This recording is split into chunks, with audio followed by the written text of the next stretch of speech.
Romo Jansen, yang bernama lengkap Paulus Hendrikus Jansen. Terlahir 29 Januari 1922 dari pasangan Paul Hubert dan Maria Helena Villot, di kota kecil bernama Venlo, Nederland. Pada tanggal 11 Mei 1951 Romo Jansen tiba di Surabaya sebagai seorang pastor yang mengemban tugas sebagai misionaris Katolik yang bertemu dengan Uskup Surabaya, yang menawarkan kepadanya tempat tinggal di Kediri, Jawa Timur. Situasi dan kondisi masyarakat di dusun-dusun di mana Romo Jansen bekerja, telah menyuguhkan keadaan sosial yang memprihatinkan pada waktu itu, khususnya penyakit, kemiskinan dan kecacatan. Pekerjaan dan panggilan Romo Jansen dalam bidang sosial semakin kuat dalam dirinya ketika berkeliling dusun-dusun di sekitarnya, yakni Gringging, Kalinanas dan Kalibago. Begitu banyak ditemukan orang sakit TBC dan Frambosia, Koreng. Lebih dari itu ada cukup banyak anak cacat yang amat miskin dan menjadi terlantar. Tidak hanya sampai itu saja, di wilayah ini pula, Romo Jansen mulai mendirikan sekolah-sekolah, mulai dari TK Montessori, SD dan SMP Don Bosco. Dianggapnya, bahwa permasalahan dan masalah kecacatan banyak terjadi karena kebodohan. Oleh karenanya solusi yang tepat adalah pendidikan dan pelatihan. Namun masalah baru dihadapi, yaitu sulitnya mendapatkan tenaga guru waktu itu. Tidak kehabisan akal, dikembangkannya sistem networking. Berangkatlah Romo Jansen ke kota Yogyakarta dan mencari bantuan. Maka tak selang berapa lama, adalah bermunculan guru sukarelawan yang mau mengajar di TK, SD, dan SMP. Beberapa guru lain datang dari Muntilan. Namun karena para guru tersebut seringkali kurang memadai, dibentuklah kursus B1 pendidikan di Kediri. Pada waktu itu juga dimulai kursus GUI dan CN Counseling, yang mula dengan 5 peserta pada angkatan pertama dan 12 peserta pada angkatan kedua. Bahkan juga dimulai tukar-menukar pengajar B1 antara Kediri, Surabaya dan Yogyakarta. Dengan kesibukan ini, bukan berarti perhatian pada anak-anak cacar dan miskin menjadi berkurang, namun justru sebaliknya, Romo Jansen mulai mendirikan asrama putra dan putri, semacam panti asuhan dan bahkan klinik yang melayani bimbingan dan konseling untuk memperhatikan penyandang cacat dan orang-orang sakit yang sungguh miskin dan terlantar, yang tidak layak jika dibiarkan di rumahnya, dan tidak mungkin untuk rawat di rumah sakit berlama-lama. Hari ini saya sengaja akan membuat satu kesaksian, yaitu kesaksian abadi yang luar biasa. Saya, Pak Petrus Hari Purnomo, Ketua Paguyuban Doa Santo Petrus Indonesia. Usia saya baru 73 tahun. Baru kemarin bulan Maret tanggal 15. Tapi saya dibesarkan oleh Tuhan bersama-sama dengan Mas Prabowo, AKP Kepolisian atau AKP Darat di tahun 71-72. AKP pengumpulan terakhir. Waktu itu gubernurnya adalah Pak Sarwoedi Wibowo di AKP bagian darat. Dan waktu itu saya juga, bahwa saya seorang ABRI yang notabene siap untuk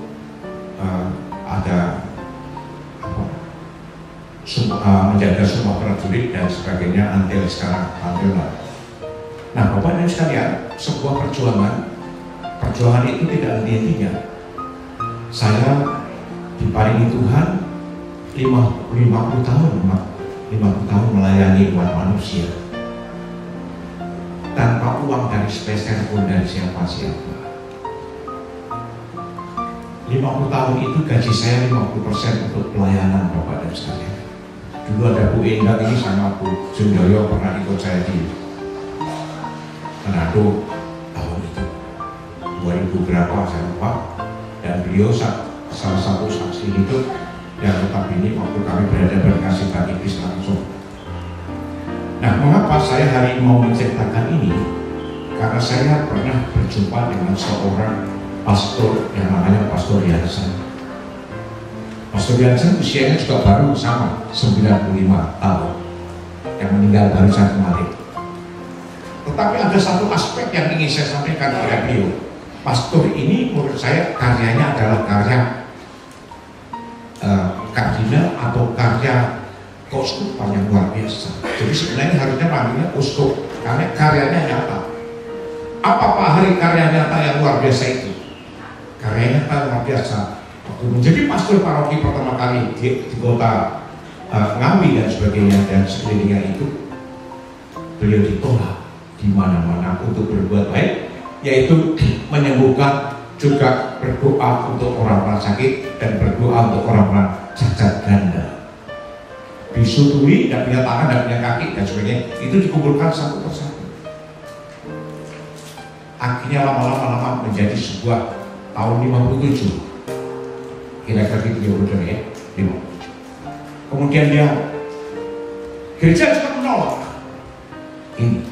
Jadi kalau kita memang menjadi orang baik, gereja harus menolak. Untuk berbuat baik itu tidak mudah buat saya.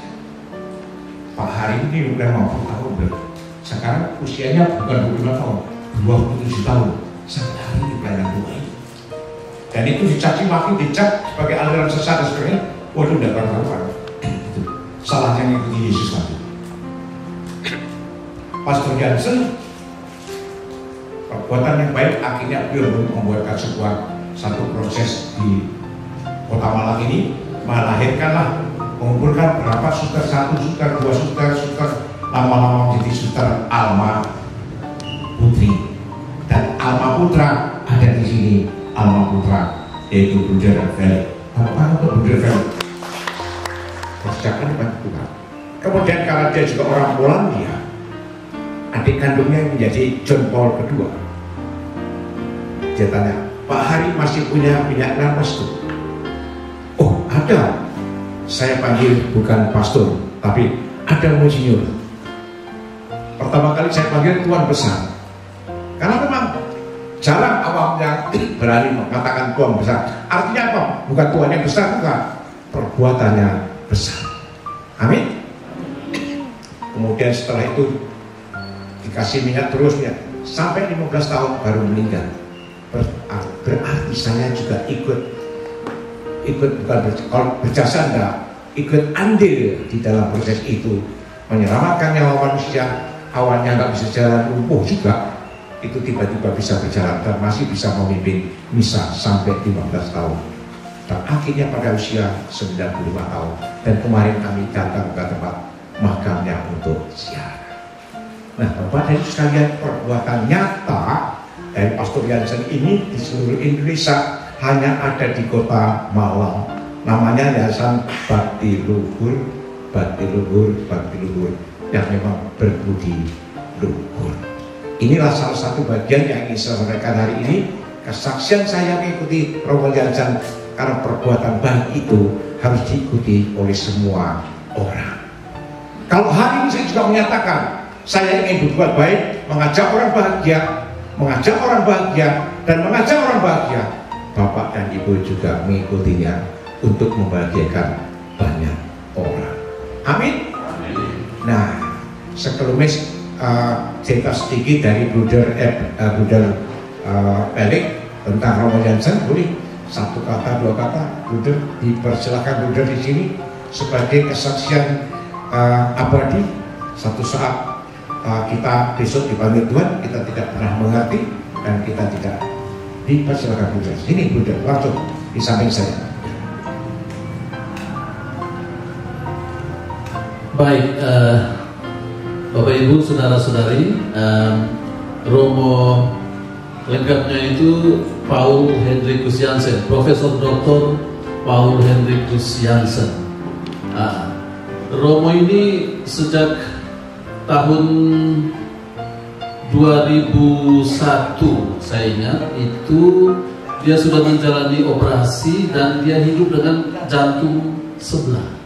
Jantungnya itu hanya sebelah. Jadi dia itu sudah dipasang ring dan jadi sudah di jantung sudah diambil sebelahnya. Entah bagaimana ilmu kedokteran mengatur itu. Jadi dia jantungnya sudah tidak beres. Jadi setelah mendengar apa yang disampaikan Bapak Hari tadi, saya yakin bahwa dengan bantuan doa juga dari Bapak Hari, karena begini Bapak Mama, saudara-saudari, imam bahkan uskup juga membutuhkan doa-doa. Bahkan kami semua ini membutuhkan doa semua. Jadi Romo Jansen itu saya boleh katakan dia luar biasa, karena dengan jantungnya yang sudah tidak beres, beliau begitu bersemangat untuk masih di usia senjanya itu begitu memperhatikan anak-anak disabilitas yang miskin terlantar, dan bahkan dia juga menerima piagam penghargaan karya sosial dari Presiden Susilo Bambang Yudhoyono.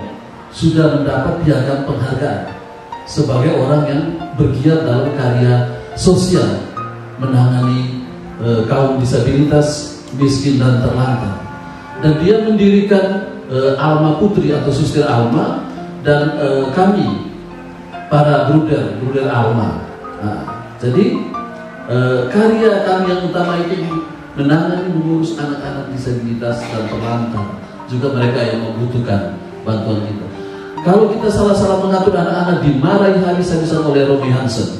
Kamu tidak mengikuti apa yang saya buat. Aku selaku bapakmu berbuat demikian, kamu pun harus mengikuti teladanku. Dia mengikuti ketika Yesus membasuh kaki murid-muridnya. Apa yang kamu aku guru dan Tuhanmu membasuh kakimu, kamu juga saling membasuh kaki saudara-saudaramu yang lain. Itu Romy Hansen mengatakan demikian. Jadi anak-anak disabilitas itu adalah Tuhan. Kita ini adalah anak buah, jadi kita melayani mereka.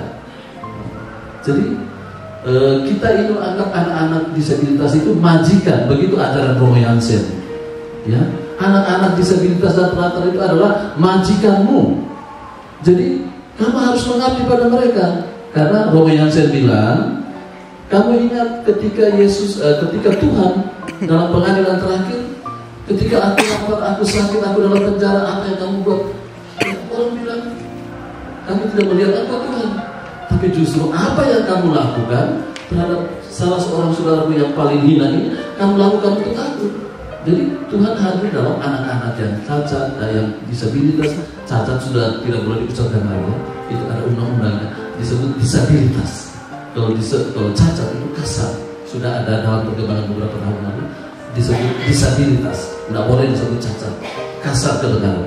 Jadi yang disabilitas itu Romy Hansen sangat menekankan itu.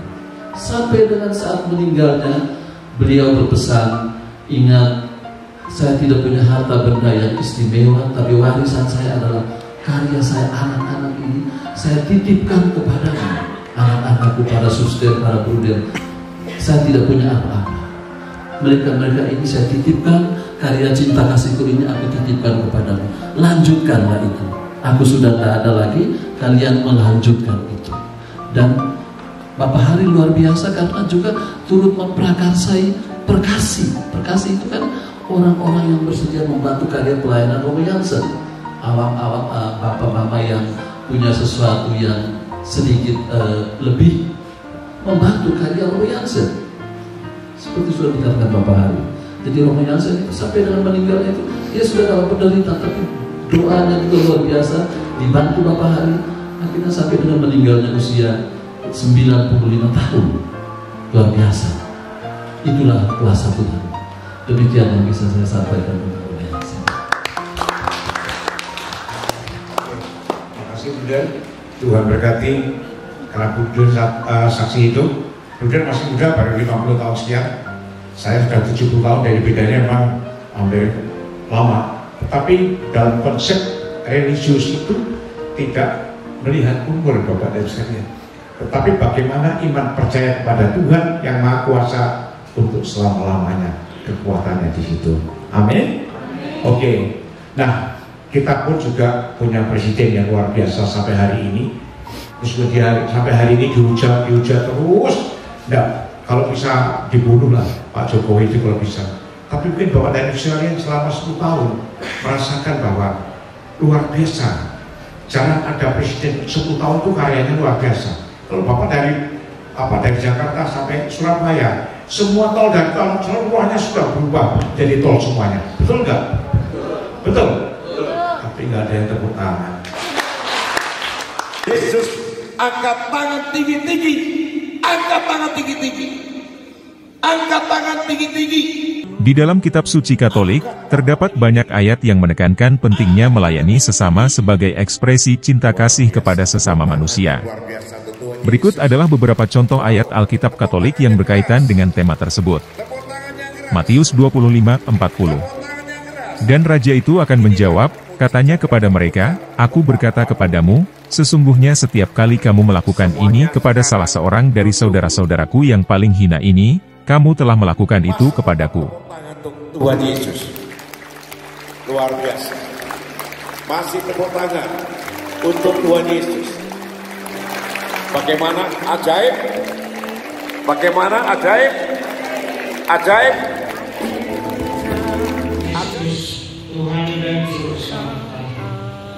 Tentu, ada beberapa ayat lain yang juga menggarisbawahi pentingnya melayani sesama dalam kitab suci Katolik. Berikut adalah contoh ayat lainnya.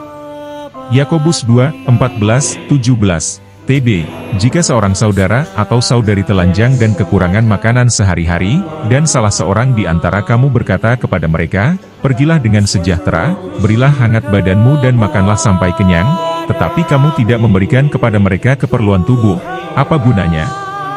Sebab Anak Manusia datang bukan untuk dilayani, melainkan untuk melayani dan memberikan nyawanya menjadi tebusan bagi banyak orang.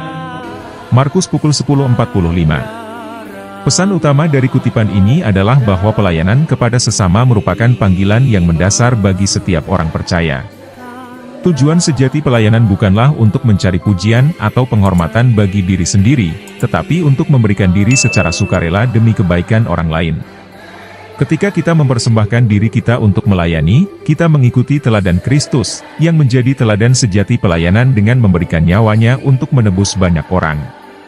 Dengan demikian, pesan ini mengingatkan kita akan pentingnya mengasihi sesama dengan tindakan nyata, memberikan diri kita untuk kepentingan orang lain, dan hidup dalam pelayanan yang penuh makna bagi kemuliaan Allah.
Shalom, terima kasih sudah menonton video ini.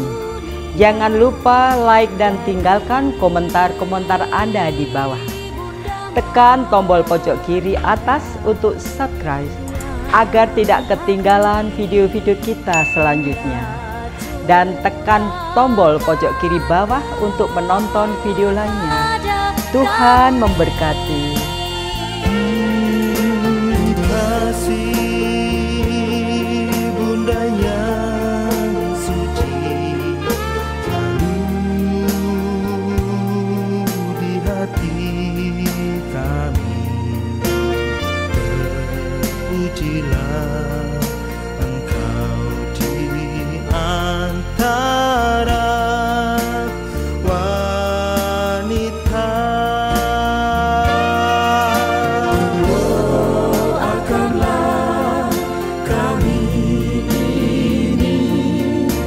Santa Bunda Allah, agar kami dapat menikmati limpahan rahmat surgawi.